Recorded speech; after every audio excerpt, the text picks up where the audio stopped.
Hi guys, welcome back to my channel. I hope you're all well. I'm back! So I've been gone for like almost 4 weeks now, and that feels so weird because I'm usually on YouTube every week and I've really loved doing it since March. And yeah, I basically took a few weeks off to focus on myself for a few weeks, get my vibes back, because I felt like I wasn't putting good content out. I felt like I wasn't feeling good or enjoying YouTube. So I'm back. I don't know where to start. I feel so excited to be back. Not gonna lie, I thought I was gonna be gone a lot longer than I actually have been. So basically I was planning on having a bit more of a hiatus from YouTube, but then I got coronavirus, which was fun. I've been quite ill for the last week or so. I am nearly done with my self-isolation. I finish on Wednesday, and yeah, I am back and I'm better. I've got a new watermark and a new banner and a new background and just a new lease of life, to be honest. I'm feeling really good. So I basically spent the last few weeks focusing on myself, and I actually was like, right, I'm really bored, I'm in isolation, what can I do to make myself feel better? And so I just planned my YouTube and was like, I am coming back in a couple of weeks. I'm coming back for Christmas. I'm going to be a bigger, better version of myself. And I really just like took the time to actually focus on my feelings. I also got a job, which has helped that a lot because it's just made me feel like I can do good things again. And yeah, I'm just a lot happier than I was a few weeks ago when I left you guys. Anyway, without further ado, I'm here today to bring you a boy talk. So I asked on my Instagram a few days ago if there was any boy talk questions or topics you guys wanted to talk about. I meant what you guys wanted me to talk about. I thought I would come here.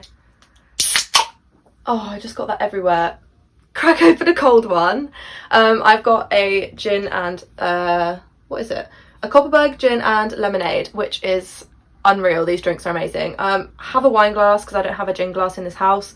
But I thought I would come today and answer the questions for you. I've got them written down because I film on my phone. But yeah, the first question is the worst thing a guy has done on a date. This is quite a hard one because I don't really go on that many dates. Obviously I have a boyfriend now and I have done for like a year, but like I didn't used to go on that many dates anyway. So I think I would probably say the worst thing a guy's done on a date is not showing up to. That's actually, yeah, that's quite bad actually. I don't know why that didn't come to mind at first.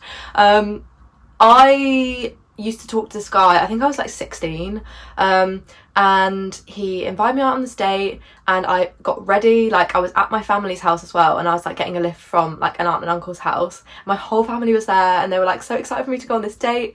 I got fully ready and then he messaged me like, oh, my friend's been arrested, I'm gonna have to go with him because I was with him at the time. Sorry, I can't come. Which was an excuse because I actually then later did go on a date with him. Don't know actually why I decided to go on a date with him after he stood me up.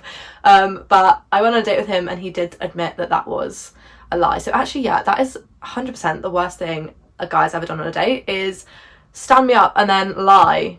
Just dead from there, really.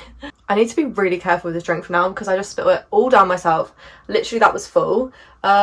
Next question is biggest turn-ons and turn-offs. This is quite another interesting one, to be honest. Turn-ons, I would definitely say someone that's not afraid to talk about their feelings, someone that like doesn't act different around other people, someone that actually cares about you rather than being a complete... Oh, another turn on would be a good dress sense. Nice trainers and nice fingernails. Fingernails is like up there with like one of the top things that a boy has to have. Not like just to have fingernails, but nice fingernails. A boy has to have nice fingernails if I'm going to date them. They can't be too long. That just makes me want to throw up. Yeah, turn offs, as I was saying, someone that's arrogant and thinks they're better than you, thinks that like you're easy to get and then they make you chase them. That is the biggest turn off in a boy.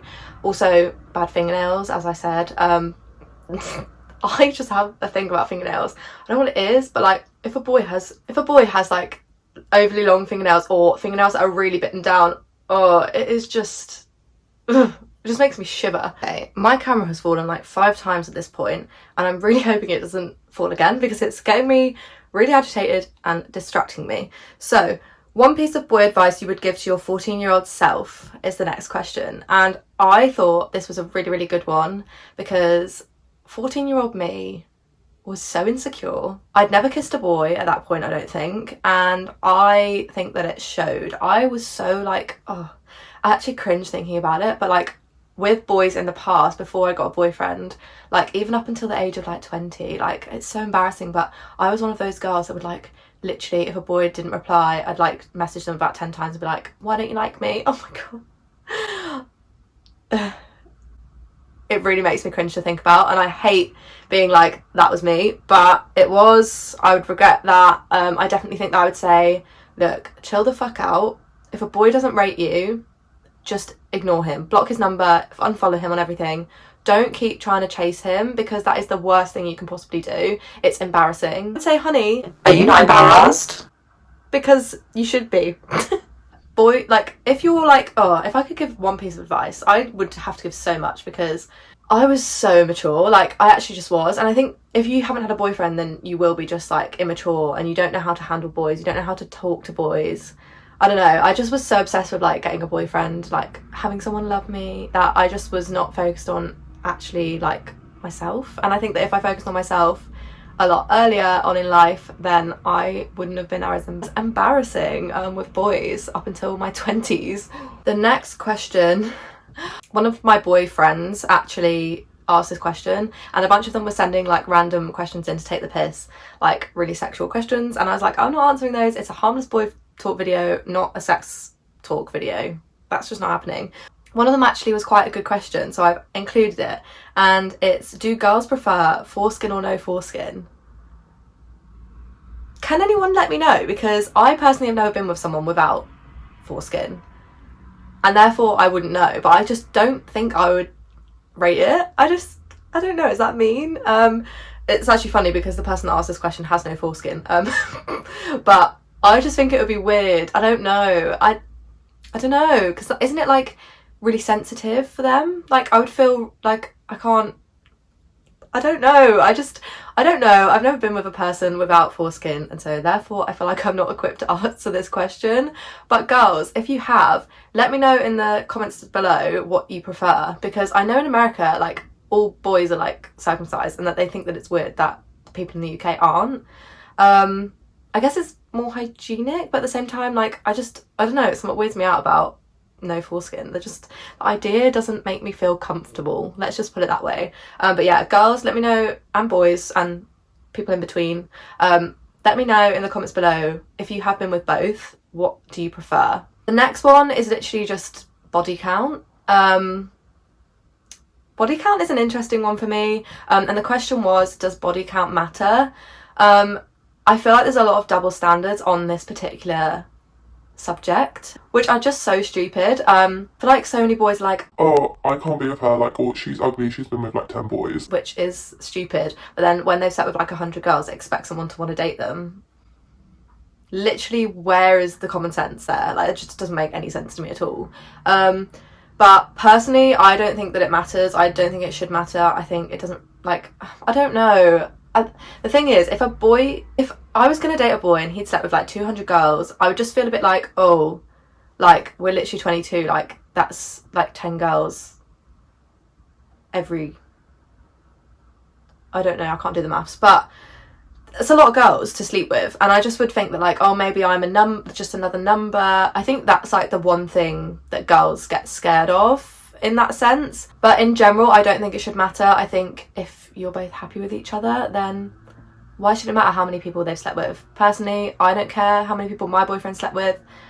He doesn't care how many people I've slept with, and you shouldn't care. But I can completely understand why some people would be like, oh, they slept with like 200 people, am I just another number? I do get that. It makes sense to me, but I'm just saying it shouldn't matter. Body count is literally a social construct. It's a bit like virginity. Like, it doesn't make you any less or more of a person if you're a virgin or if you're not a virgin. Do you know what I mean? The next question is a really general one actually that I want to bring up. One of my friends asked how to deal with dickhead boys. Honey, just don't. Do you know what I mean? So yeah, that's the only answer I can give you. Don't deal with them. Just don't do it. If you know for a fact that a boy is a dickhead and if he's treated you like a mug, like, why would you ever associate yourself with him again? I mean, I'm speaking from experience here. I've done it in the past. I have gone back to boys which have treated me like shit, and I regret it. Those are my biggest regrets. So just don't. If a boy pies you, literally just be like, okay. Just put okay. Say okay, and then leave. And never speak to him again. Blocked, deleted. Just don't deal with it. Like, in a relationship, I think it's different, obviously, because, like, if someone's treating you like shit, it might be hard for some people to get out of a relationship. But if someone isn't treating you the way you deserve to be treated, then just literally just sack it off. You don't need that. You do not need the bad vibes in your life. You need the good vibes, and he ain't giving it to you, hun.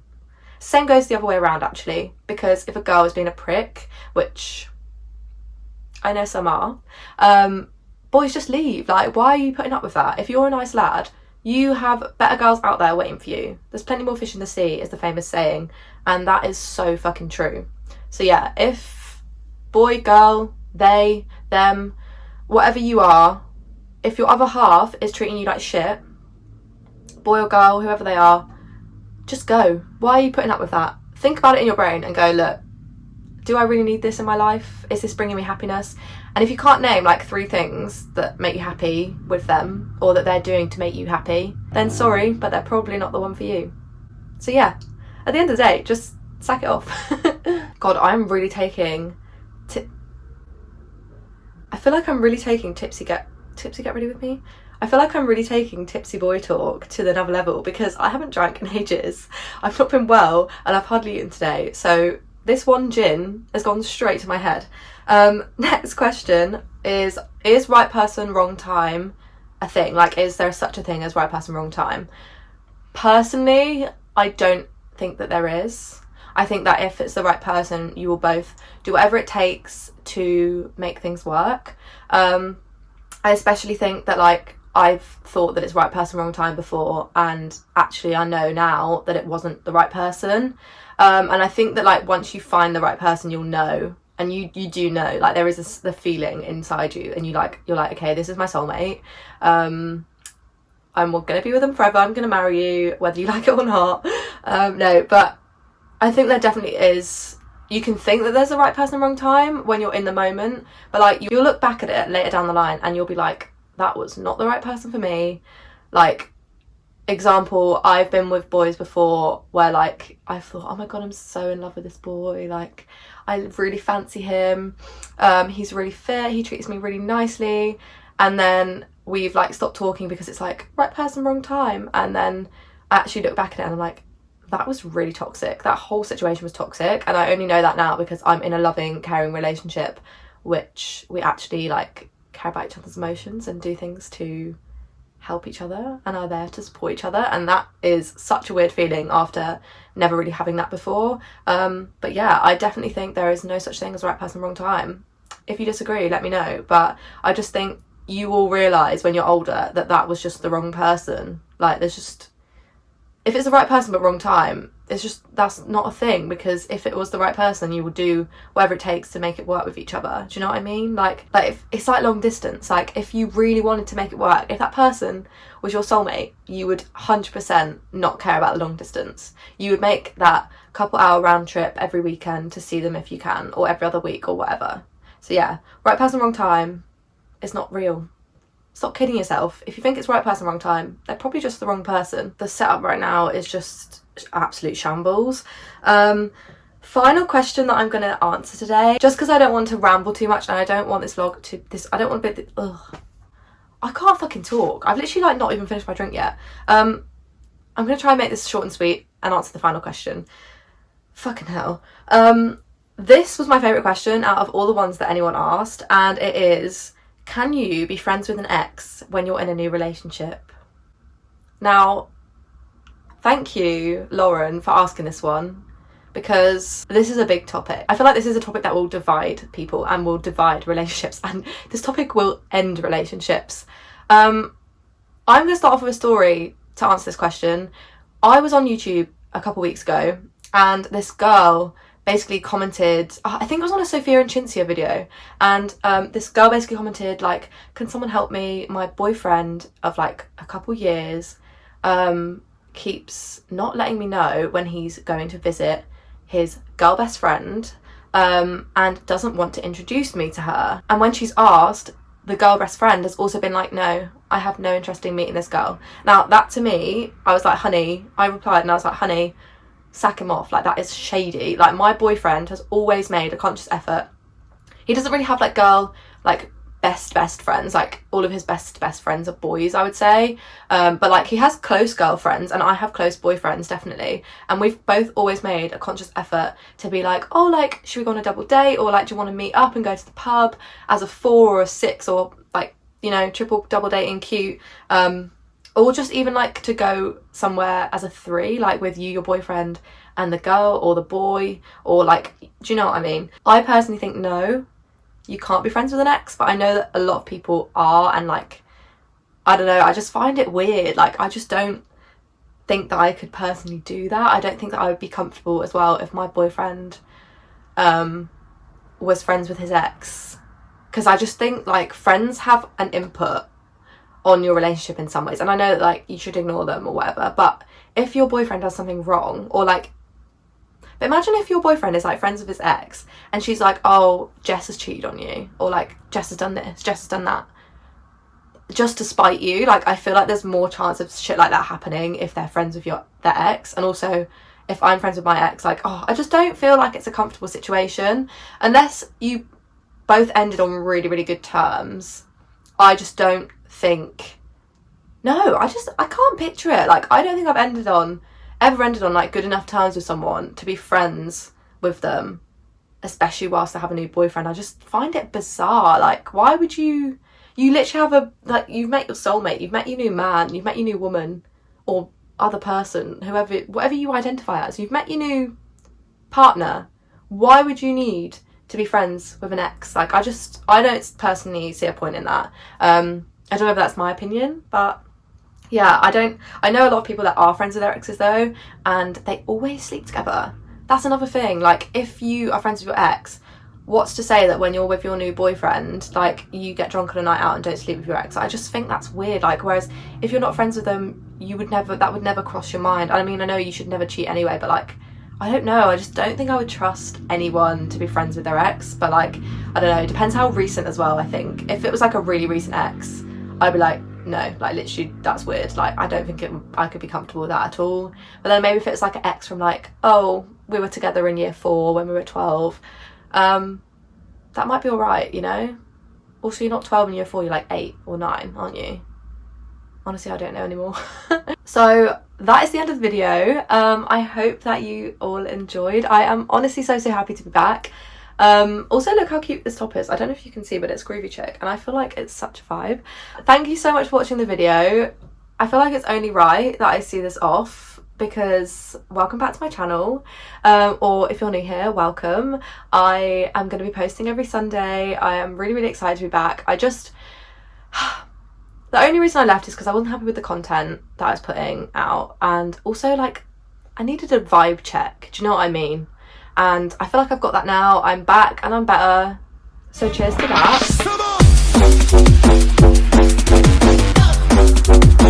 Absolutely delicious, by the way. Highly recommend the Copperberg gin, it's beautiful. But yeah, other than that, I think that's the end of the video. Thank you guys so much for watching. Please don't forget to like and subscribe and click the notification bell if you want to see where my videos are coming. And yeah, I'm really excited to be back, and I feel a lot happier, and I am really thankful for everyone who didn't unsubscribe, although I did lose a couple, so if that was you, thanks. And yeah, I will see you in the next one.